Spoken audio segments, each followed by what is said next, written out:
like to bring up Homer, and we were hoping to have George Culp, one of his fellow Philharmonic, but he couldn't get here from Texas or something, but that happens, we understand that.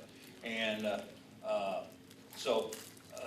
if you've seen the Philharmonics, you know, I remember them when I was a kid, watching Ozark Jubilee, and Joe Slattery and Ed Foley and those guys were cute, they were okay, but the Philharmonics rocked. I remember that. And I was only 10, 15, years old, but they were good, a good act. So, Homer, if you come up and we go from there.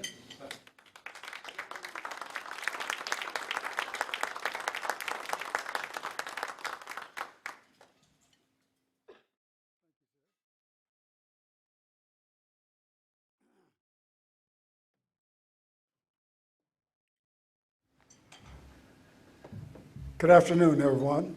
Good afternoon. And I hope everybody's feeling as good as I do. And before we start, I want to tell you one thing, so you can stop thinking about it right now. I'm a lot older than you think I am. So just leave it right there. Thank you. Hold that thought. But I sang with the Philharmonics. That's where I ended up, with the Philharmonics. But I started out before the Philharmonics. I was doing shows before then, a long time ago, an awful long time ago. In fact, I was doing shows back in the 30s, around 39 and 40, I was doing shows. And in World War II, I was doing USO shows at the old Pythian home over there. I was doing shows there. And not only that, I did shows down in Silver Springs Park, down there where they call the dance hall. That was the only place we could do shows. So I did shows with Doc Dasher and Nelson Johnson and that group. It was an older group. And they said they're bringing up Ernie Bedell. I used to do shows with his grandfather. And I told one of his nephews about it last night, and he told me, he said, "You gotta be kidding me." I said, "No." He said, "I learned something every time I talk to you." I said, "Well, you need to talk to me more often." But I did shows with him. That whole family, everybody did shows. Everybody did everything. And David Bedell, I just got through telling Brian, David was my neighbor and my bank. I grew up out on Fremont, right there in the 1400 block. Now, it used to be 1300 block, and they changed it to 1417 North Fremont. That's where I was born and raised, right there. And I started out as a tap dancer. And I was real small, and David's wife used to hold me in her lap, and I'd sleep until it was time for me to go on the show. When it was over, she'd tell me, "Baby, it's time for you to wake up." I'd get up, go out, tap dance, and come back and go back to sleep. Yes, so I've been around quite a while and knew a lot of musicians here. And believe me, this town was loaded with musicians, all type of musicians. And we knew all about everything that went on. And at that time, things were not the best in the world, but we made it work. In fact, Speedy Hallworth used to tell people about when he used to travel with us. He didn't know anything about integration then. He found out the hard way. But he would travel with us, and he said, "I didn't know this was going on." I said, "Well, it's a lot you don't know." I said, "Well, Speedy, stick with me, I'm gonna make you a star." Had fun. And another guy that used to play with us was around here too, was Charlie Hayden. He played with us in high school, and they said, "Well, he'll never make it." I said, "Give him a shot." I said, "He'll make it." And I found out when he came here, I think it was last year, year before last, before he died. When he came here, we got to talking on the telephone. Come to find out, one of the guys that helped him get into jazz, I did shows with him in Japan. Oh my gosh. He played piano. Hampton Halls was his name. He played piano, and I sang. And we sang at a club there in Yokohama, Japan. And when I went to the Army, that's wasn't my fault. In fact, President Truman was a good friend of mine till he sent me that letter. And I told his grandson all about it when we were down in Marshfield for the Cherry Festival. And he was telling me, I told him, I said, yeah, I said, your grandfather and I said, we were really good friends, which we were. He taught me a lot. He taught me how to deal with people, you know. And he said, there's a way you can do it. He said, there's a way you don't have to. So he was really fun. And not only him, I've met kings, queens, presidents, and all. And one day I lived in Minnesota, and I was on the lake fishing, and my wife and we were out there by ourselves, and here comes some guys in the boat, three-piece suits. I said, uh-oh, I told my wife, I said, don't say a word, I'll do all the talking. So when they came up, I said, hello. They said, hi, how you doing? I said, I'm doing fine. I said, you have a problem? They go, no, we have no problem. I said, did we do anything wrong? He said, no, you did nothing wrong. He said, our boss just wants to know if you'd like to have a Coke with him or whatever. I said, who's your boss? He said, Vice President Hubert Humphrey. I said, well, of course. What am I supposed to say? I said, well, of course. So, but he was a nice man, too. And,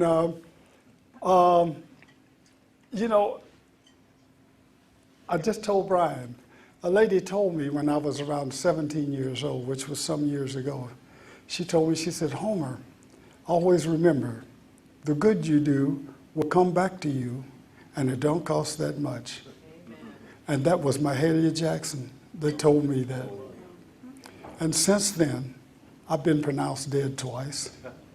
I've been to the other side. I've seen what happens. I know what happens. I talked to the man, and he sent me back. I didn't want to come back, but he sent me back. So I had a ball. And I remembered what the lady told me. And while I was, when I lived in Minnesota, I drove a school bus. And I had autistic kids and preschoolers. And they told me, they said, do you know Itsy Bitsy Spider? I said, what? Do you know the Itsy Bitsy Spider? I said, no. They said, you're not a singer. You don't know that song. You're not a singer. I said, give me a break. I said, I tell you what, I don't know those songs. I said, but I guarantee you one thing. I will know them before morning. And I spent the night learning the Itsy Bitsy Spider and the what is it, the song, ABC song. I learned all those songs. And I used to sing with my kids to school every morning. And I'd tell the parents, I'd say, when they're on this bus, they belong to me. When I get them off of this bus, they belong to you. I said, now, how I let them off this bus, this is the way I want to see them the next morning. I said, I don't want them to come up here with scars and things all over them. I said, we don't need that. I said, if they come on here and they're hurt or anything, you've got a 190-pound problem. And I don't think you want that. They said, you're serious? I said, try me. And they did. And one little kid got on one morning, and he had scratches on his face, and his mother couldn't wait to open that door. I got the door open. She said, wait, I want to tell you now, I didn't do that. The dog did that. I said, wait just a minute. I said, come here. He came over. I said, how'd you get those scars? He said, the dog jumped up on my face and scratched me. I said, oh, okay. I told her, I said, you're fine. I said, I believed you all the way. She said, yeah, it really looked like it. I said, yeah. But but I'd always remember, the good you do will come back to you. And my autistic kids, I used to take them home. And you know, with autistic kids, you got to go one way, not me. I'd take my kids different ways to go home. And they said, why do you do that? I said, because they're my kids. I want them to find their way home. I don't care where they are. They said, we never thought of that. I said, think about it. I said, when they are out someplace and they can't find, I said, I want them to find their way home. And they said, well, you're really serious. I said, you're right. And my kids, they took care of me. And when I left Minnesota, my kids, they were good to me. The parents were good to me.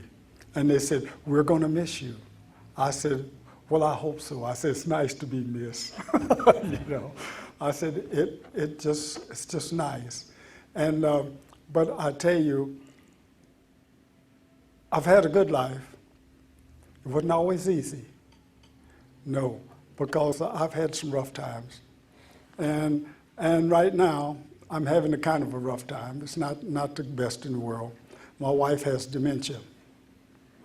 And she didn't realize she had it. And then I realized it, and I told her, I said, you have a problem. She said, no, I don't have a problem. You have a problem. I said, okay, if that's the way you want it, fine. And she found out she had it, and now I have her in a nursing home.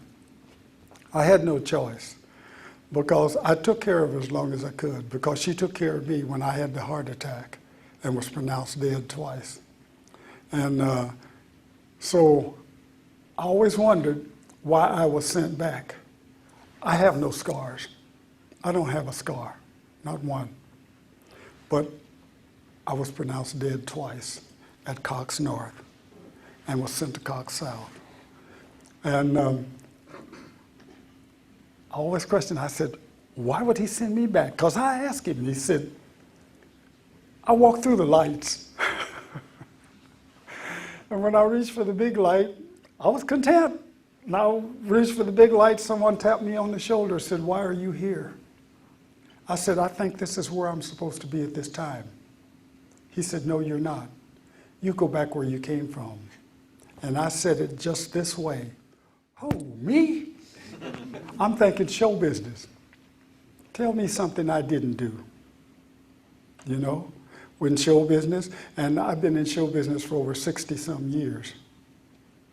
See, and I said, tell me something I didn't do. He said, no. He said, I'm not ready for you. He said, when I'm ready for you, I'll come get you myself. I said, okay. So I came back, and now I know why I'm here.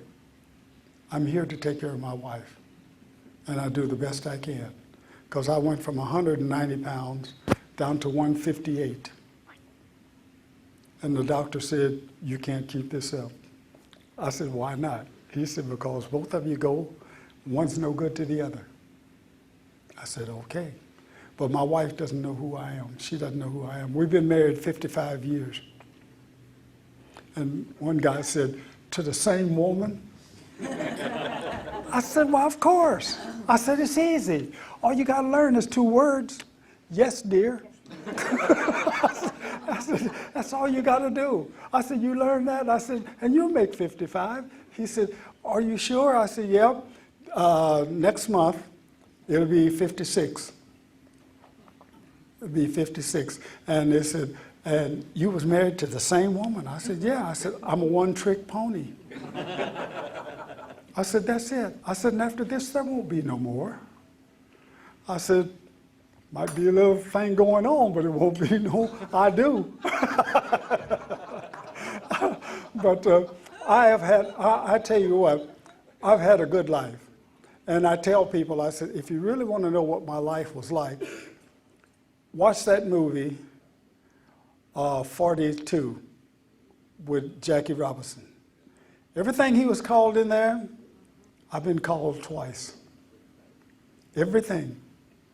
It doesn't make any difference. right here in Missouri.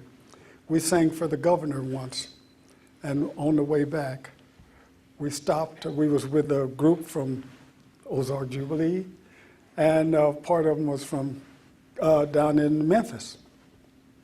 So we stopped at a place and we went in to eat. And the guy told us, said, "I'm sorry, but we don't serve you guys." We said, "That's all right with us, fine." We told him, "You go ahead and feed the rest of them." I said, "We'll go and wait in the bus." One of the guys said, "Oh no, no one goes and sits in the bus while we eat." So there won't be none of that. So we said, "Okay, we'll just leave it like it is."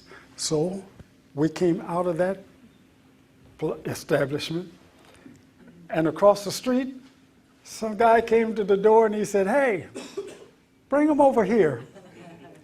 I'll feed them if it takes all night." He said, "No problem." So you see, the good you do, it'll come back to you. Don't worry about it. And so, but I've had ball. And not only that, I played basketball here too. And I played baseball here. In fact, Mickey Mantle and I were supposed to sign at the same time. Tom Greenway was going to sign both of us. And he wanted me to go to Atlanta to play for the Atlanta Crackers. 1950. I said, "No way." I said, "No." He said, "Well, Homer, what are you going to do?" I said, "I'll just keep singing." He said, "You think you'll make it?" I said, "We'll give it a shot." I said, "Okay." So I just kept singing. And I run into Mickey later on in Minnesota. He came to play a golf tournament. And I played the golf tournament with him and Billy Martin. And we were playing, and so we're on a par 5, which is a long ways. Mickey hits a golf ball, and I said, "You did just like you always do. You lost the ball." So he said, "Why don't you just shut up?" I said, "No." I said, "You do the same thing every time we go someplace. You just mess it up." So he said, "Well, go have a beer and just shut up." I said, "Yeah." So I went over and had the beer. But he hit a golf ball, and any of you guys play golf, you know what I'm talking about. And ladies, he hit the golf ball, and then he hit a pitching wedge into the green. Par 5. On a par 5. I told him, I said, "You're too much." So when I got in the Army, I went to Korea. I stayed for about a week and a half. And they sent for me to come back to Japan. They told me, the guy said, "Do you play any kind of sports?" I said, "A little bit." He said, "Can you play baseball?" I said, "A little bit." So I played on the baseball team. We were all Far East Command champions. And my number was 13. The reason why my number was 13, when I went to Korea on Friday the 13th. And I just knew I wasn't coming back. See, because I had 4 brothers before me that went in World War II. See, and I said, all of us can't come back. One of us has got to stay. I said, it's going to be me, you know. And so I took 13. So after baseball was over, he said, "Can you play basketball?" I said, "A little bit." He said, "Okay." We were all Far East Command champions in basketball and baseball. I got to go to Hiroshima, Nagasaki, and all them places. I went all over Japan. But before we went, the guy told me, he said, "Let me show you how God works." One guy told me, he said, as long as I have, he was a captain, he said, as long as I have anything to do with it, none of you black guys will ever get any rank. I said, "You sure about that?" He said, "Yeah." I said, "Okay." So I'm standing in line one day, and here comes the general by, General Cardwell. He was head of the Far East Command. He come by and he said, "Son, where are you from?" I said, "Springfield, Missouri." He said, "You know, we got a rifle from Springfield." I said, "Yeah." I said, "I know they made a rifle at one time in Springfield." he said, how come you don't have any rank? And I told him, he said, we'll fix that. Like I said, a lot of people think generals and everything run the Army. Not true. He told the PFC, was with him, told him, said, get his name, rank, and serial number, and he's now a PFC. I said, okay, thank you very much. I said, I appreciate that. So I stayed there for about a month and a half, and he came back through and he said, how you doing? I said, I'm doing fine. He said, how's the rank? I said, fine. I said, I'm doing all right. Well, I was only making $90-some a month, you know, and we had to have starch fatigues. And so he said, told the little PFC, he said, get his name, rank, and serial number. He's now a corporal. I said, okay. So it's not what you know, who you know. You can be the smartest person in the world, but if you don't know the right people, you can't even get a job. I'm telling you. And then when I came back from the Army, I came here and I started working for Martin Brothers Piano and Furniture. And my good friend, the sheriff, John Pierpoint, he was on there. And so we got to talking. So I hustled pianos and refrigerators and freezers and stuff during the day, and then I'd go to Branson and sing at night. And then come back the next morning and do the same thing all over again. So it didn't make any difference, but our group was good. And I'm not bragging because it was our group, but we did what we had to do. Our job was to make music the best we could. And what we did was we rehearsed. You have to rehearse. We practice. Sometimes we'd practice all night on one song. And they said, well, what kind of music did you sing? We said, whatever made money. We sang jazz, we sang gospel, we sang rhythm and blues, we sang country and western, we sang whatever made money. And they said, you got to be kidding. And we used to take Thumbs Carlisle, a guy that played guitar, and he laid it in his lap, and he played it like a piano. And we went into a place in Chicago, and the guy was having jam session. So we went in there, and we said, our guitar player would like to sit in with you guys. And they said, we don't play that kind of music. We said, what kind of music you want to play? He said, how about a little jazz? Can he play jazz? We said, we'll let you figure it out. So they asked Thumbs, they said, what do you want to play? He said, a song called Mood. He said, about that tempo. They said, what? He played it. And when he finished, you know what they said? This guy's good. He said, how would you like to leave him here with us for a while? We said, no, where we go, he goes. That's it. But it's just, it all depends on who you know is what you can do. But we had friends. We made friends all over the place. We did shows with Elvis. We did shows with all of them. See? And like I said, Elvis, we did shows with Elvis right here in Springfield. And they said we'd be talking, Elvis, we'd be talking in the dressing room and stuff. And every time I'd say something to him, he'd say, yes, sir. I said, Elvis, no. I said, this is not going to work. He said, what do you mean? I said, you can't keep saying yes, sir, and no, sir to me. I said, we're the same age. He said, well, that's the way I was brought up. I said, that's all right. Kill it for now. And then I run into, my good friend was Lou Rawls. Yes. I met a lot of people along the way. See, it's not what you know, it's who you know. See, and when we was doing the Horse Heights show, we won it twice here. And they sent us to Vicksburg, Mississippi.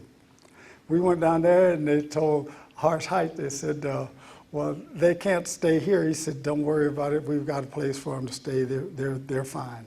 So we went down there and we did our show. And we came back and we won it again. And we went to Amarillo, Texas. And you know who was writing up our music? Doc Severson. Oh my gosh. Yes. Pete Fountain. He was in the band. And so was, what's the big guy that played the trumpet? Al Hurt. They were all in the band. See? So you get to meet a lot of people. So you got to be nice to people. And if you're nice, like the lady said, good things will happen to you. And they've happened to me all my life. You'd be surprised. And I'm in my 80s, just in case.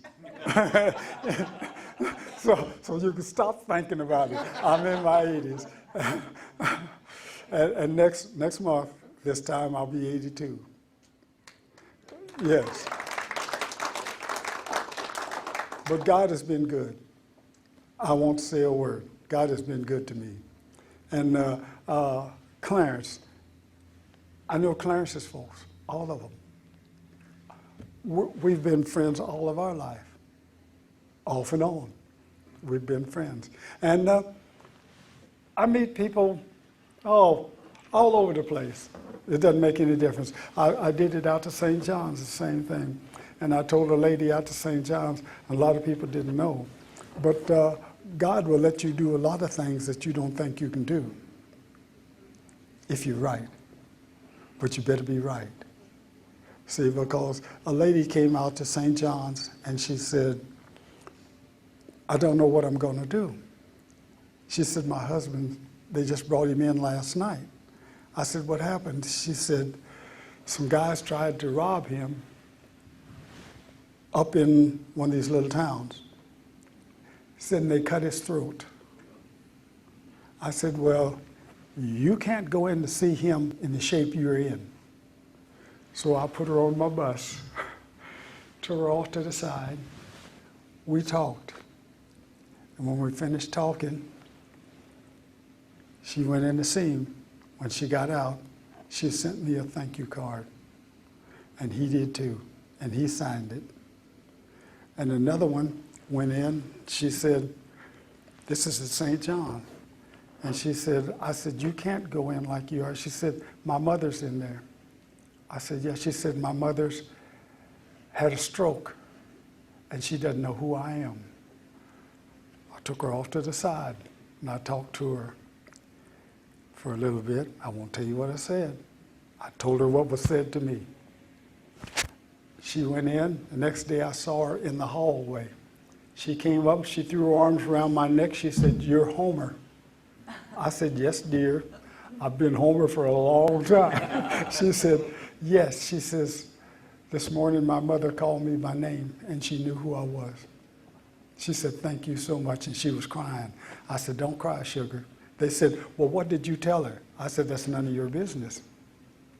I said, that was private. I said, I told her what was told to me. I said, that's all I could do. So you'd be surprised what you can do if you're in the right place to do it. And the doctor told me, he said, Homer, he said, do you drink? I said, yes. He said, what do you drink? I said, everything they made and some they didn't. He said, well, did you smoke? I said, yeah. He said, what'd you smoke? I said, everything they made, some they didn't. He said, you're clear as a bell. He said, you can't even tell you smoked, drank, or anything. And not only that, I wore glasses. And I wore bifocals and was fitted for trifocals. And when I come out of the hospital, the optometrist told me, he said, forget the glasses. You don't need them. He said, you read everything on my chart, including the little ones. He said, you don't need them. I said, isn't God wonderful? He said, there's nothing I can say about that. I said, I wouldn't if I was you. I said, I'd keep my mouth shut too. I said, but you never know. You never know. And like I said, the good you do, it'll come back to you. And it don't cost that much. So always remember that.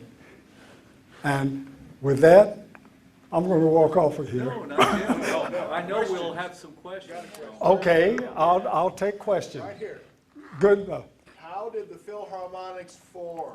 The Philharmonics formed at Gibson Presbyterian Church, right across over here. It used to be, it's over on the corner of Tampa and Washington. And how did you get the call to go to the Ozark Jubilee? How did that progress? Well, that was good because I was in the Army when they went to the Ozark Jubilee. See, when they formed in 1946, and they were down there and they was having choir practice, and what they do, these guys would get over into a corner and start singing. Well, one of the guys that was on there, his name was E.H. Moss, the little guy that was on there. His brother was at O'Reilly Hospital. He's from Henderson, Kentucky. And he came here to see his brother. And when he came to see his brother, he got hooked up with the Philharmonics, and then they formed a group. And it was Reverend Sample. He was the pastor for Gibson Presbyterian, and he's the one that named them Philharmonics. It's supposed to be Greek for brothers in harmony. And that's what we did. And that's how I got started with them. I saw them down here on St. Louis Street, right down the street down here. And they were singing, and they used to have what they call Springfield Day. And they'd have different shows and things in the windows. And I came by there one night, and they had, St. Louis Street was backed up. And there they were. And so I didn't think ever that I would be singing with them. And then one day they asked me, they said, how would you like to sing with the Philharmonics? I said, who, me? They said, yeah. I said, well, we'll try. So I stopped tap dancing and started singing. And that was it. But we've been together for all them years, and we're still together, part of us. In fact, when you were invited to go, how were you invited to go to perform regularly on the Jubilee? on the Jubilee, How did that come about? well, now, from what I could understand, I was in Korea at the time. And they wrote me a letter and told me, said, we've got a gig. I said, doing what? And they said, we're with the Ozark Jubilee. I said, okay. He said, we're going to Columbia. We drive to Columbia, and we start singing there. And then later on, they brought it here. So I told one of the sergeants that I had there, had 2 weeks to go, and he told me, he said, would you like to re-up? I said, no, I have a job. He said, you're kidding. I said, no. He said, what are you going to do? I said, television. He said, oh, yeah. Yeah, I know. He said, you'll probably be back in here. I said, yeah, okay, you say so. And so I came here on a Thursday and went to work on the Ozark Jubilee on Saturday. Yes, so I had a job. And one more question, I'm sorry. That's all right. What kind of arrangement did you put on Itsy Bitsy Spider? No, we sang it like it was written. The itsy bitsy spider goes up to the water spout. Yeah, down come the rain, wash the spider out. Yeah, we sang it just like that. You couldn't mess around. You don't mess around with them kids. See, if you really want to know what's going on in the town, drive a school bus. Them kids will tell the good, the bad, and the ugly. Yes.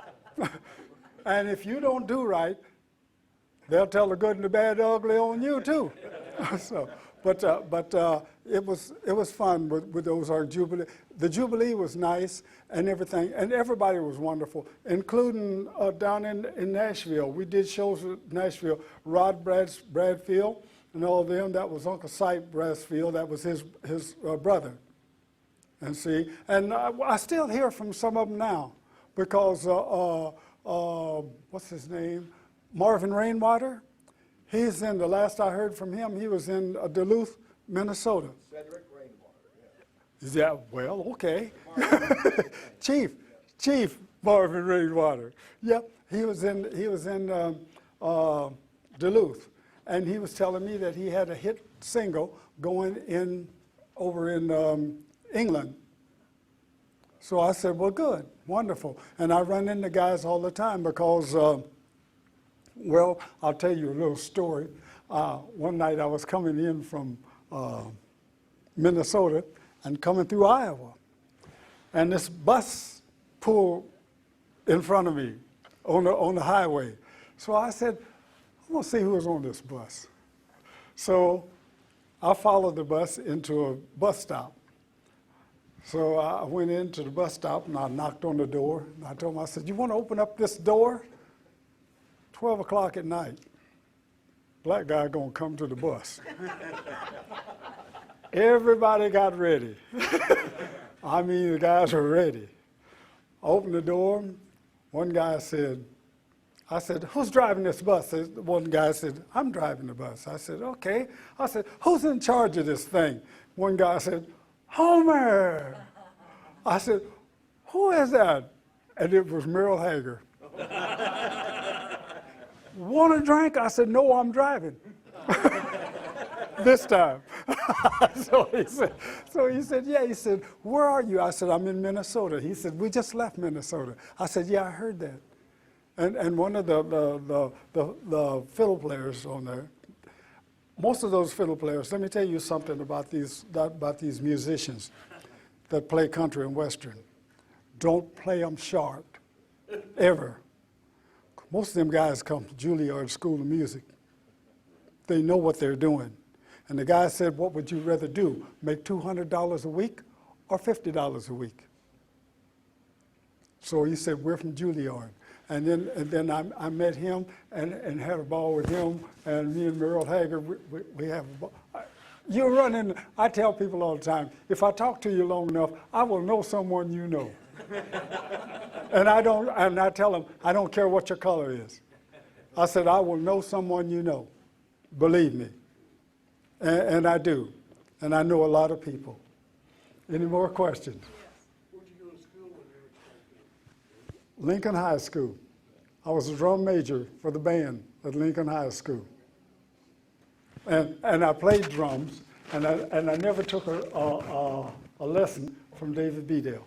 That was my neighbor. Still got any of those tap moves? Only if I have to. At 81, you don't tap too much anymore. I'm assuming you've recorded some of your music. Is it available? I don't know whether it is or not. We recorded some. I tell you who, if anyone got any, Wayne Glenn will have it. And every once in a while he plays some of it. Yep. Yes? We looked. We looked. You couldn't find it? We looked in the libraries and they said, oh, we don't usually get it unless somebody gives it to us or something. And Yep. other than that video you did down in Branson is the only musical thing. Okay. And the Well, gospel tune. okay, but we did one on the Ozark Jubilee. We did All Shook Up. Yeah, but I couldn't, KY3's got all those in their, Yeah. their deal and we couldn't get it. Well, I asked him, I said, I went to those places and I asked them, and KGBX. We used to be on KGBX too. See, we did gospel on KGBX on Sundays. Every Sunday afternoon we had a show on KGBX, and we did KICK. Because I'm sure Ed, this is being videotaped and stuff for a historical society. We'd like to get some music with it and stuff like that. Oh, okay. We'll see. Yeah, on YouTube. You go on YouTube, you'll see where we're. Well, I got that one, the gospel thing you did down in Branson thing, but that's about all. Oh, well, the YouTube we did over here at Juanita K. Yeah, and they gave us an award. Yeah. And George said, now they're giving us all kind of awards. He said, there's nobody here but you and I. But we sing, we got three of us that sing because Lynn Clay, Yes. he is the tenor. He's the tenor's nephew, Right. and he sings with us.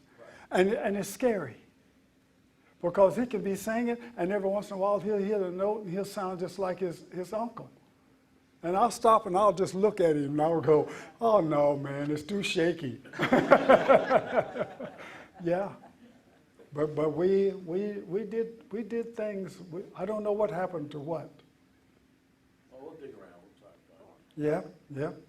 Well, we'll see. Now that you've given us some baths to go down. Oh yeah.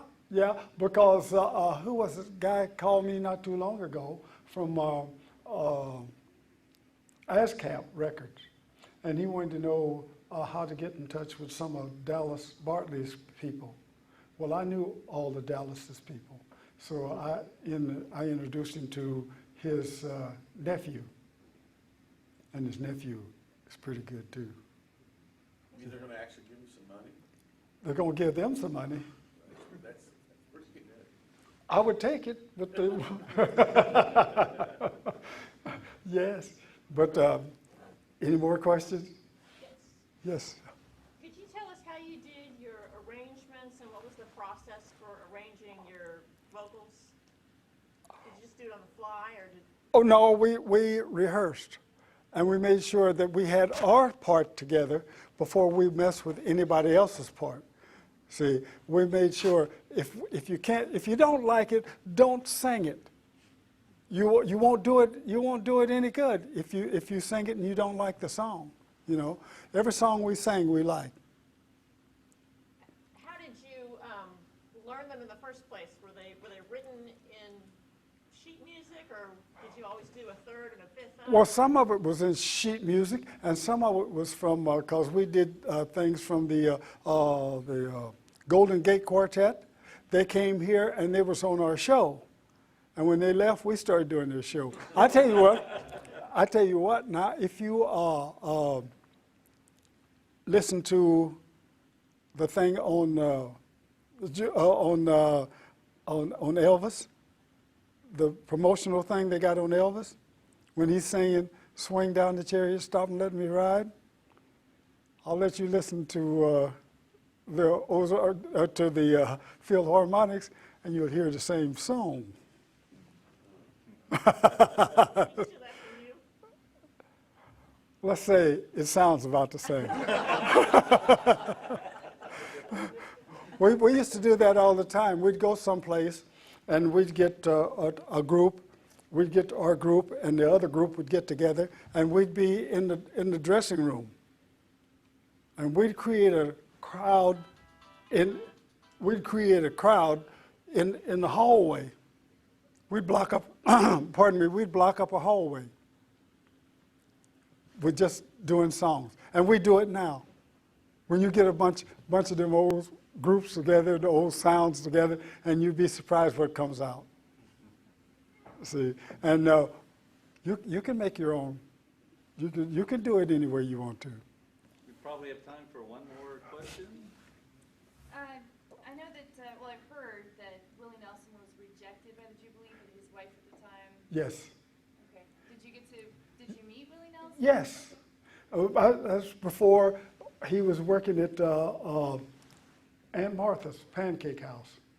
See, when I knew Willie was cleaner than the Board of Health.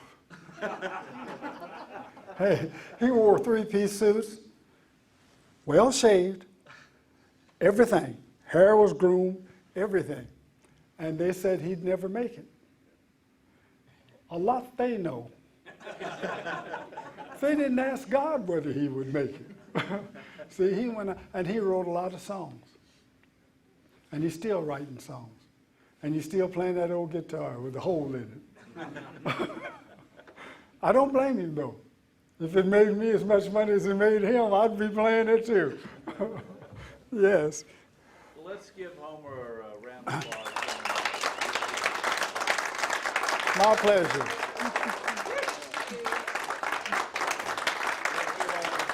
My pleasure. Yes.